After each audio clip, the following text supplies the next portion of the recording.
फिर दिन हुआ,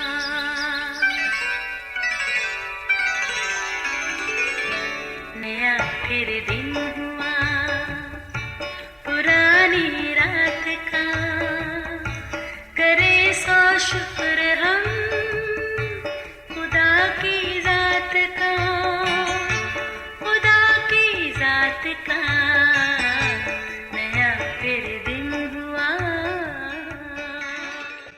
आज की आयत। इबादत खाना का सरदार इसलिए कि यीशु ने सब्बत के दिन शिफा बख्शी, खफा होकर लोगों से कहने लगा, 6 दिन हैं जिनमें काम करना चाहिए, बस इन्हीं में आकर शिफा पाओ, ना कि सब्बत के दिन। लूका 13 बाब 14वीं आयत। अजीज़ों, अहले दानिश का ये कहना है कि अगर आप अपनी रोज़मर्रा ज़िंदगी में कामों में मसरूफ़ रहते हैं तो आप यकीनन बाबरकत हैं। बात भी ठीक है।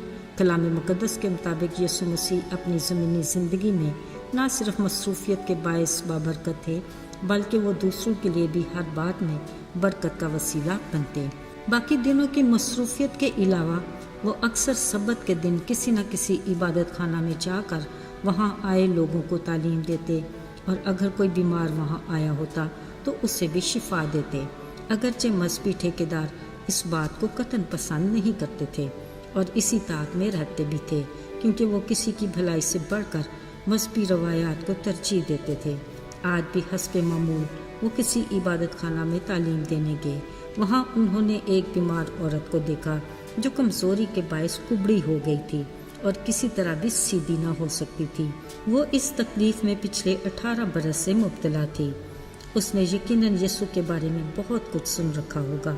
वो उसके मौजज़ात से भी वाकिफ़ होगी और मिलने की ख्वाहिश भी की होगी, मगर न जाने क्यों वो यीशु को इस कदर करीब देखकर भी उसके पास आकर शिफा पाने की हिम्मत नहीं कर पा रही थी। मगर दिलों को जांचने वाला, नीयत को परख लेने वाला अच्छे से जानता था कि वो कौन सी कुव्वत है जो उसे ब्लैकमेल कर रही है और उसे यीशु के पास आने से रोक रही है। लेकिन अजीज़ों, रहीम बाप उसे इस उलझन से निकालना चाहता था।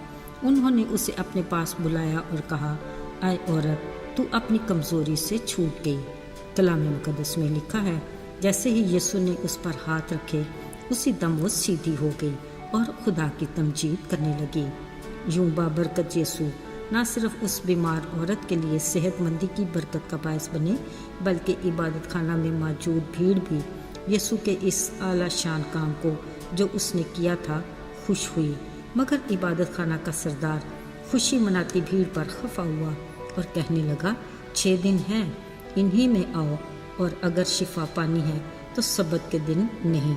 असल में वो यीशु के सामने खुद को जिम्मेदार मजहबी लीडर साबित करना चाहता था कि वो शरीयत का किस कदर पाबंद है। शायद उसे अपने लिए यीशु की तरफ से शाबाश मिलने की भी तवक्को थी, मगर यीशु ने जवाब में कहा, आए रियाकारो, क्या तुम लोग सब्बत के दिन अपने ही बैल या गधे को पानी पिलाने के लिए नहीं ले जाते? अब ये जो इब्राहिम की बेटी है, जिसे शैतान ने 18 बरस से बांध रखा था, सब्बत के दिन इस बंधन से आज़ाद हुई तो क्या बुरा हुआ? अजीज़ों, बिलाशुबा इबादत खाना के सरदार की सोच आज हमारी सोच की भी अक्कासी करती है। अपने ही अहले ईमान की खुशहाली पर हमारे शकूक व शुबात, अपने ही बहन भाई की खुशियों पर हमें एतराज़, कलीसियाई तौर पर किसी की रूहानी तरक्की और बढ़ोतरी पर हमारी हैरत काबिल दीद। अजीज़ों, ज़रा सोचिए, खालिक खुदा को हमारा इस तरह का रवैया पसंद आएगा क्या? उस मोहब्बत के पैकर और रहम से भरे खुदा का अपनी मखलूक के लिए मंसूर नज़र होने का क्या पैमाना है? ज़रा याद करते हैं इबादत खाना में फरीसी और महसूल लेने वाले की दुआओं को। फरीसी ने कहा, मैं दूसरे आदमियों की तरह जालिम, बेइंसाफ, ज़नाकार और महसूल लेने वालों की तरह नहीं, मैं मजहबी रवायात का पाबंद हूँ। हफ्ते में 3 दिन रोज़ा रखता और दयकी भी देता हूँ। लेकिन महसूल लेने वाले ने दूर खड़े होकर आसमान की तरफ आंख उठाए, छाती पीटते कहा, आए खुदा, मुझ गुनाहगार पर रहम कर। अजीज़ों, कलाम मुक़द्दस के मुताबिक महसूल लेने वाला फरीसी की निस्बत रास पास ठहर कर अपने घर गया। याद रहे, खुदा अपने लोगों से रवायती मसीही नहीं, अमली मसीही होने की तवक्को रखता है। وہ اپنے لیے ایسے پرستار ڈھونڈتا ہے جو روح اور سچائی سے اس کی پرستش کرے۔ سو ہمیں خدا کے کلام کے آئینے میں اپنی اصلاح کرنے کی ضرورت ہے تاکہ ہم اپنے اخلاق اور کردار سے اس کی خوشنودی حاصل کریں اور اپنے کاموں سے اس کے نام کو عزت اور جلال دینے کا وسیلہ بنے۔ آئیے دعا کریں۔ آئے ہمارے آسمانی باپ، ہم دل کی گہرائیوں سے تیرے شکر گزار ہیں کہ تیرے دروازے ہمیشہ ہمارے لیے کھلے رہتے ہیں۔ ہم جب بھی چاہیں تیرے پاس آ سکتے ہیں۔ تو نہ صرف ہماری سنتا بلکہ جواب بھی دیتا ہے، کیونکہ تو زندہ خدا ہے۔